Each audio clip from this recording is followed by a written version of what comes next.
let's start with Apple CarPlay. Now, you'll notice in the infotainment screen that Apple CarPlay is available in the top left-hand corner right up here. I can use the HMI commander switch down here to access it like this, and it brings up the Apple CarPlay interface. Now, one of the things that you'll notice is that as I scroll the wheel, you'll see that every option is covered by a blue highlight. That's because that while you're driving, if you use a touchscreen and try to poke something, you have to take your attention away from actually driving the car and what's in front of you to hit the target of the phone or the music or whatever. But with the commander switch, you can just glance over and just see what you want to hit and say go into maps, for example, and pull up where we are right now. Another thing that you'll notice is that if I pull up music and if I scroll through my playlists, you'll notice that everything is highlighted.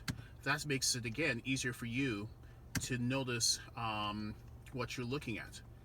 And one cool thing is, as I'm standing still here, I can scroll through my entire playlist. But if this car was moving, one of the things that would happen is that I would only see a finite number of items, basically the first 5 or 6 things. The rest would require a Siri command. That's meant to keep you from being distracted while driving. That's the first implementation of that technology in any car that I've reviewed in the last 5 years that has Apple CarPlay.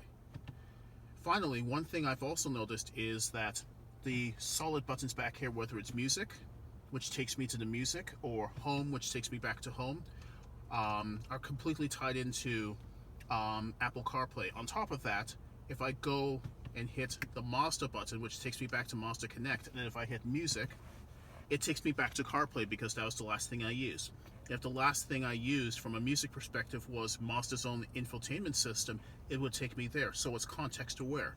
Again, that's a first I've never seen in any other car that I've reviewed recently.